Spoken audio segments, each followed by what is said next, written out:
আমাদের বাসায় যেহেতু তুলসীর গাছ নাই, তো সেই কারণে আমরা তুলসীর গাছ নেওয়ার জন্য একটি নার্সারিতে গিয়েছিলাম। তখন সেই নার্সারিতে যখন পাইনি, তখন আমরা আরেকটা নার্সারিতে গিয়ে এভাবে তুলসীর গাছ খুঁজতেছিলাম। তো সেখানেও আমরা সেদিন তুলসীর গাছ পাইনি, কিন্তু অনেক সুন্দর সুন্দর ফুলের গাছগুলো পেয়েছিলাম।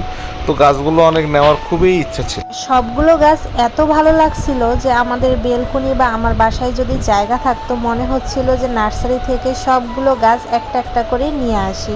তো কি কি গাছ নিব, সেই গাছগুলো আমরা দুইজনে মিলে সিলেক্ট করে রাখতেছি যে এই গাছগুলো আমরা পরবর্তীতে এসে নিব। কয়েকদিন পর আজকে অক্ষয় তিথিতে আমি আবার এই নার্সারিতে এসে তুলসীর গাছ খুঁজতেছিলাম। তো আজকেও পাইনি।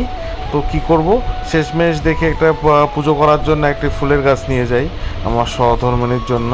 তো খুঁজে খুঁজে এই কড়ি ফুল, আমাদের এদিকে এটাকে কড়ি ফুল বলা হয়, কড়ি ফুলের গাছটা নিয়ে আমি রিকশায় উঠে আমার সহধর্মিণীর জন্য নিয়ে যাচ্ছিলাম।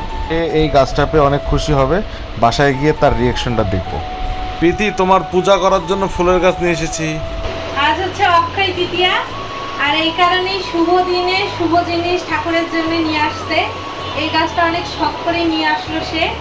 এটা একদম সুন্দর করে সাজিয়ে গুছিয়ে একদম টপ সহকারে মাটির সার দিয়ে গাছটা নিয়ে আসছে। ভগবানের নামে নেওয়া হয়েছে, ভগবান পূজা পাবে। আপনারাও আশীর্বাদ করবেন যেন এই গাছটা অনেক ভালো থাকে আর অনেক সুন্দর ফুল ফোটে। আমি অনেক খুশি হয়েছি বাংলা এত সুন্দর আমাকে একটা গাছ উপহার দেওয়ার জন্য। ধন্যবাদ।